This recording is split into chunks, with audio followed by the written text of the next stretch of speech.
कैसे हैं आप सब? उम्मीद है सब अच्छे होंगे और अच्छे से अपनी पढ़ाई कर रहे होंगे। तो दोस्तों पिछली हमारी जो 5 क्लासेस हो चुकी हैं वो आप लोगों को कैसे लगीं? आप लोगों की जो है ये 6वीं क्लास है। ये क्लास आपकी DSSB, TGT, SST के प्रीवियस ईयर सॉल्व पेपर की है। आप लोग देख रहे हैं, थंबनेल में देख सकते हैं।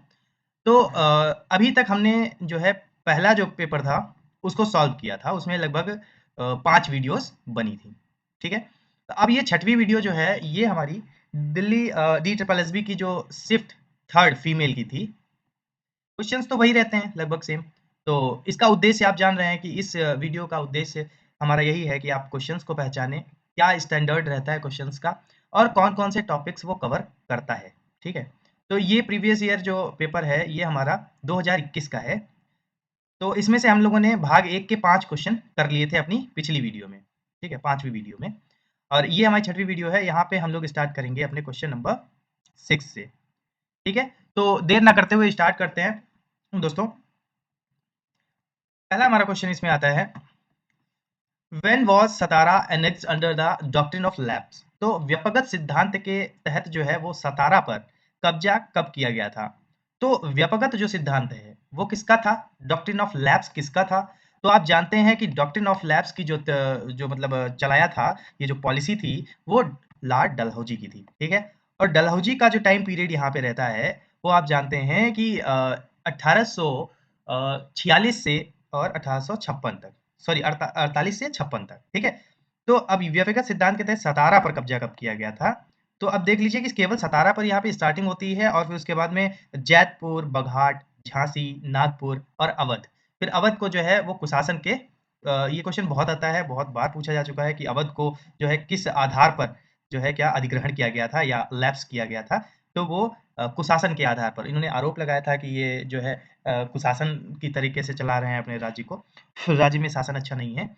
तो इस आधार पर इन्होंने क्या किया था, डॉक्ट्रिन ऑफ लैप के तहत अवध को भी अपने ब्रिटिश राज्य में मिला लिया था। ठीक दोस्तों, तो ये वेबका सिद्धांत सतारा पर कब कब्जा किया गया था? तो 1848, ठीक है, 1848 में। देखिए लॉर्ड हार्डिंग के पश्चात लॉर्ड डलहौजी को भारत का गवर्नर जनरल बनाया गया था तथा वह एक साम्राज्यवादी व्यक्ति था। ठीक है, तो डलहौजी कौन था? एक साम्राज्यवादी व्यक्ति था।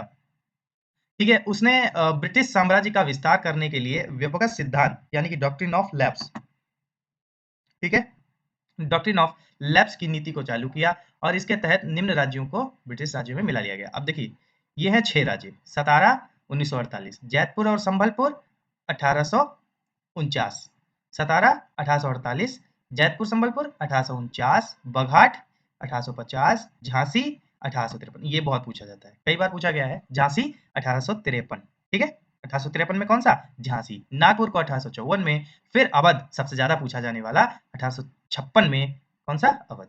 ठीक है, उसके बाद में क्वेश्चन नंबर 7 पे चलते हैं। क्वेश्चन नंबर 7 हमारा है, what is the slogan of 1917 revolution of रसिया?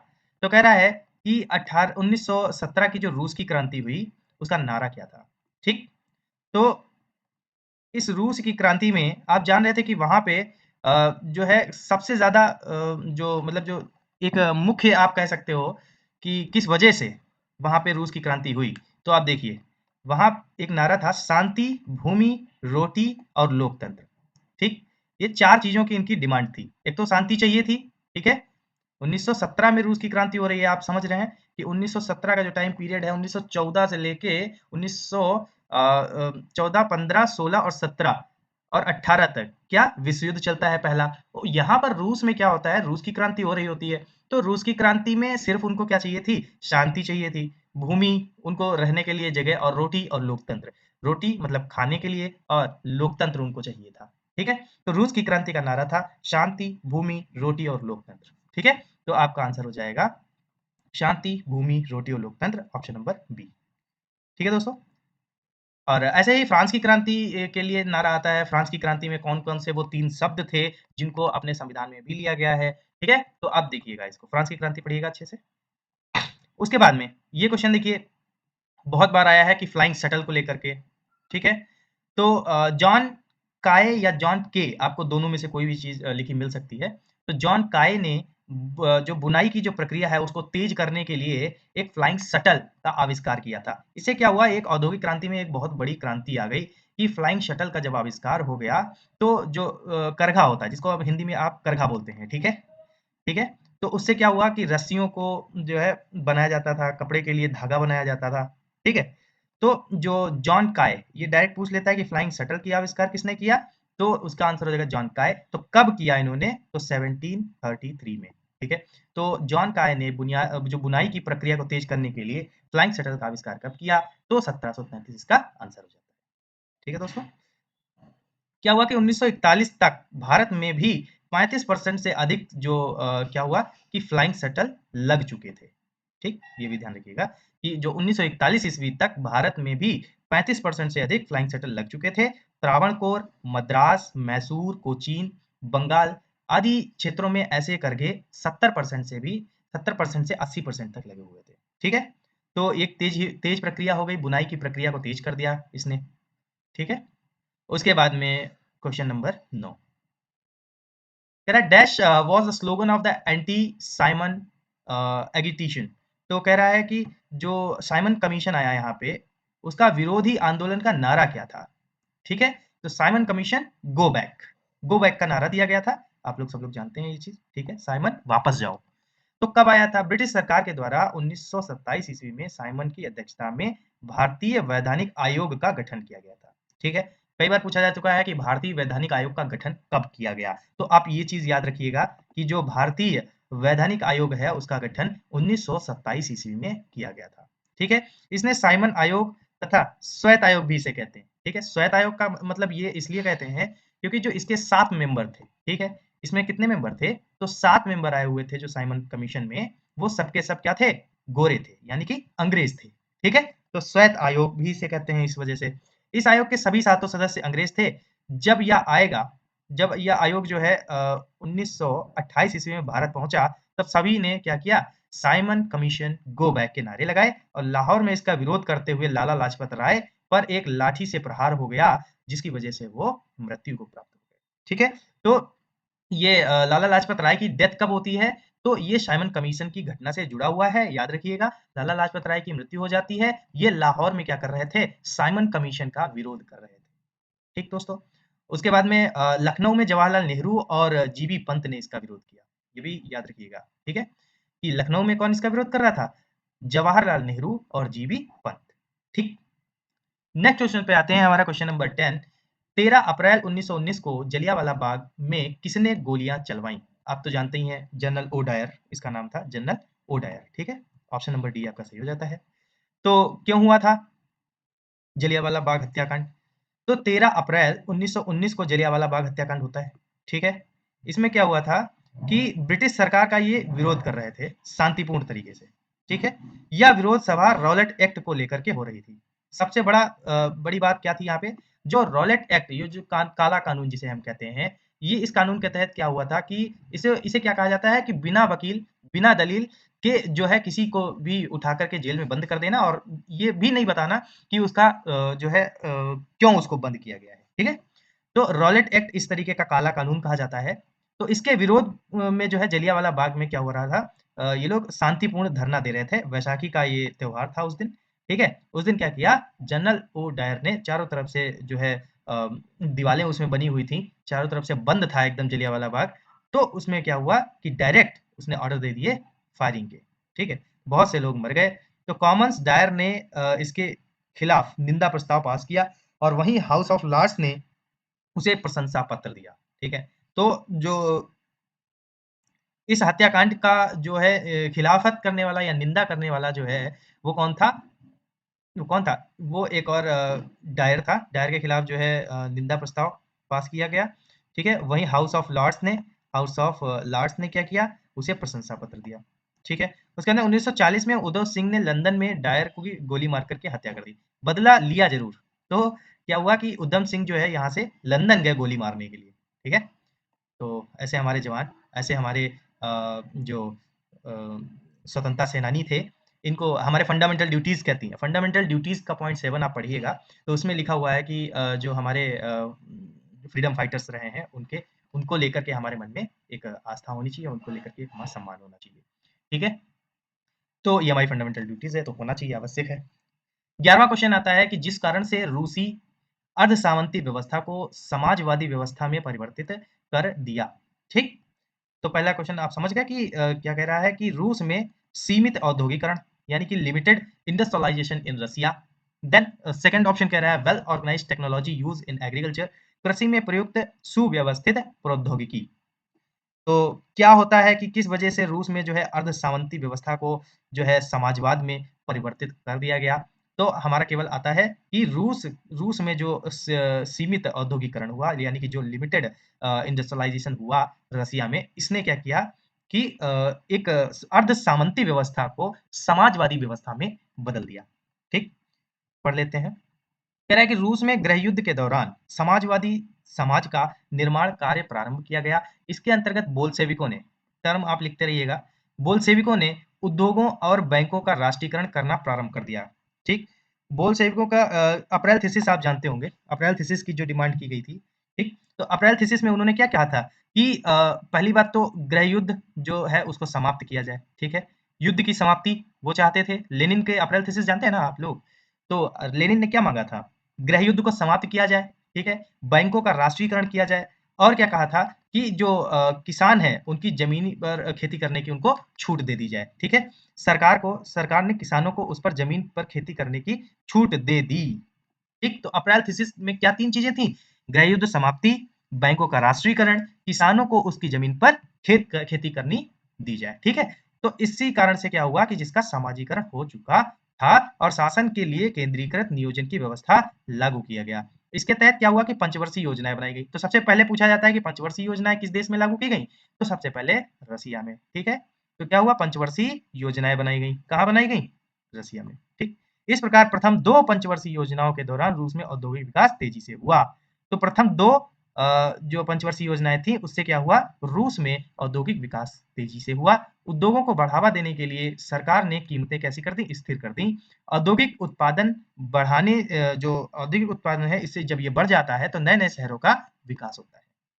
ठीक, तो क्या हमने देखा इसमें कि अर्ध सामंती व्यवस्था को समाजवादी व्यवस्था में परिवर्तित करने का काम रूस की सीमित औद्योगिकरण के कारण हुआ था। ठीक है, ठीक, क्योंकि कृषि में क्या हुआ, सुव्यवस्थित प्रौद्योगिकी की बात करते हैं आप, वहां पर किसानों को अपनी जमीन पर कृषि करने की छूट भी नहीं थी। आप सुव्यवस्थित टेक्नोलॉजी की बात कैसे कर सकते हैं। तो ये हमारा ऑप्शन एक सही होता है इसमें। ठीक है, नेक्स्ट क्वेश्चन हमारा है क्वेश्चन नंबर 12। अब देखिए, अक्टूबर घोषणा पत्र क्रांति में जारी किया गया था।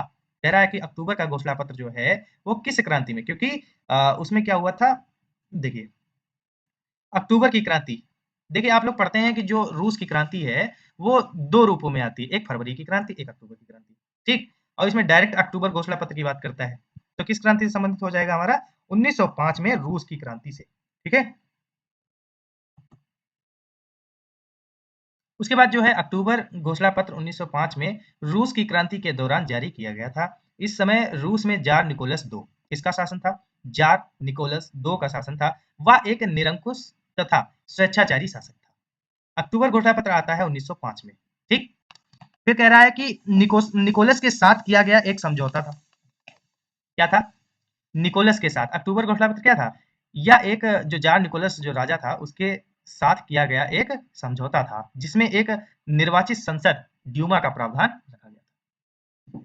ठीक, नोट में देखिए, इंपॉर्टेंट है। नोट में लिखा हुआ है कि 1926 तक का पलट, इसे 28 मई की क्रांति कहते हैं। बहुत इंपॉर्टेंट है, इसको जरा ध्यान में रखिएगा कि 28 मई की क्रांति किसे कहते हैं, जो 1926 में तख्ता पलट हुआ। यह कहाँ हुआ था, यह पुर्तगाल में हुआ था। ठीक, पुर्तगाल में तख्ता पलट जो हुआ था 1926 को, उसे हम 28 मई की क्रांति कहते हैं। ठीक, ये याद रखिएगा, एक फैक्ट है और इसे फैक्ट के रूप में याद रखिएगा। उसके बाद कह रहा है कि 1895 की जो उदारवादी क्रांति थी, 1895 की जो उदारवादी क्रांति थी वो आधुनिक इक्वाडोर का उदय हुआ था और इसका नेतृत्व किसने, एलॉय अल्कारो ने किया था। ये फैक्ट्स हैं, याद रखिएगा, इनसे क्वेश्चन बन सकते हैं। ये लास्ट टाइम पूछा गया जब वो अक्टूबर घोषणा पत्र है। ठीक है, ये किस क्रांति में, तो अब इस बार ये भी पूछ सकता है कि इक्वाडोर का उदय किस क्रांति के तहत होता है। तो 1895 की उदारवादी क्रांति के तहत क्या हुआ, इक्वाडोर का उदय होता है और एलॉय अल्कारो ये इसके नेतृत्व करता है। ठीक, ये आपके चैप्टर में ही है, एनसीईआरटी में भी है और एससीईआरटीज में भी है। तो 1851 जो है चिली की क्रांति, चिली में रूढ़िवादी सरकार के खिलाफ क्रांति का नेतृत्व किसने किया था? उदारवादियों ने किया था। चिली में रूढ़िवादी सरकार के खिलाफ क्या हुआ? नेतृत्व किसने? उदारवादियों ने किया था। अच्छा, एक बात दोस्तों आपसे शेयर करनी है कि जो आपका हिस्ट्री है, ठीक, आप लोगों ने एनसीईआरटी पढ़ी है? हिस्ट्री हिस्ट्री की एनसीईआरटी पढ़ी है? तो पढ़ी होगी।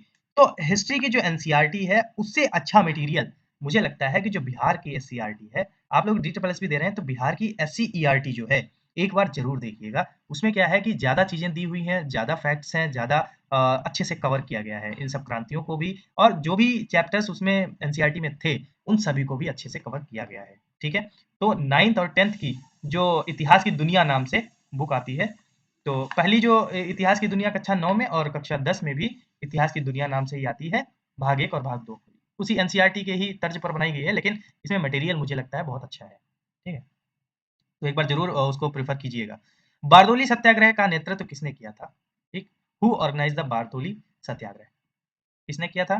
तो बारदोली सत्याग्रह का जो यहाँ पे देखिए कि बारदोली की महिलाओं ने सरदार जी को पटेल की उपाधि, देखिए बारदोली सत्याग्रह कहाँ हुआ था? बारदोली, डी ऑप्शन आपका सही हो जाएगा कि बारदोली सत्याग्रह का जो नेतृत्व है वो पटेल जी ने किया था, और गुजरात स्थित जो बारदोली प्रांतीय सरकार 1928 में इन्होंने जो है बनाई, और किसानों के लिए जो है जाने वाले लगान जो 22% की वृद्धि इसमें कर दी थी, इसी के विरोध में क्या हुआ? बारदोली का सत्याग्रह होता है। बाद में सरकार ने लगान को घटा करके 6% कर दिया। ठीक है, तो लगान बढ़ जाता है 22% तक, तो फिर सत्याग्रह का नेतृत्व करते हैं वल्लभ भाई पटेल जी, और इस 22% की वृद्धि को फिर से ले आते हैं घटा करके 6.03%।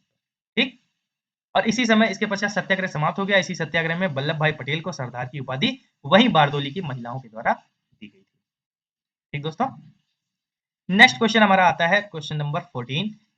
डैश की स्थापना 1938 में जवाहरलाल नेहरू के नेतृत्व में की गई थी। तो राष्ट्रीय योजना समिति यानी कि नेशनल प्लानिंग कमेटी, ठीक, नेशनल प्लानिंग कमेटी की स्थापना किसके द्वारा की गई थी? तो जवाहरलाल नेहरू के द्वारा की गई थी। और कब की गई थी? तो 1938 में की गई थी। ठीक है, 1938 में की गई थी, और 1938 में राष्ट्रीय योजना समिति से कहते हैं। ठीक है, इसके अध्यक्ष कौन थे? नेहरू जी थे। 1938 में कांग्रेस के अध्यक्ष सुभाष चंद्र बोस थे। 1938 में कांग्रेस के अध्यक्ष कौन थे? सुभाष चंद्र बोस थे। उसी टाइम पे 1938 में ही राष्ट्रीय योजना समिति जवाहरलाल नेहरू के द्वारा लाई गई थी। ठीक है, और इसमें इस कमेटी में, इस योजना समिति में कितने सदस्य थे? 15 सदस्य थे। इस समिति ने राष्ट्र के विकास को चित्रित करने के लिए सामाजिक और आर्थिक जो उद्देश्य थे उनके महत्व पर प्रकाश डाला, कि जो किस प्रकार के जो सामाजिक उद्देश्य हैं, किस प्रकार के आर्थिक उद्देश्य हैं, उन पर प्रकाश डाला। यह भारत के लोगों के द्वारा राष्ट्र की आर्थिक समस्याओं की जांच करने का पहला प्रयास था। ठीक, तो क्या था? ये जवाहरलाल नेहरू के द्वारा जो भारत के लोग थे उनके लोगों की जो है राष्ट्र की आर्थिक समस्याएं जो हैं उनकी जांच करने के लिए राष्ट्रीय योजना समिति 1938 में जवाहरलाल नेहरू के द्वारा बनाई गई। नेक्स्ट क्वेश्चन आता है कि फ्रांसीसी क्रांति के दौरान की गई शिकायतों की सूची को क्या कहते हैं? ठीक, तो इसको कहते हैं, ये एक फ्रेंच वर्ड है, इसको जरा अच्छे से आप प्रोनाउंशिएट करिएगा, कैहियर्स डी डोलियास। ठीक, क्या कहते थे? कैहियर्स डी डोलियास। तो फ्रांसीसी क्रांति के दौरान जो की गई शिकायतें थीं, उन सूची को कहते हैं कैरियर्स डी डोलियास। ठीक, और इसे तृतीय वर्ग के जनसाधारण लोग आते थे, तृतीय वर्ग में जो है जनसाधारण लोग आते थे।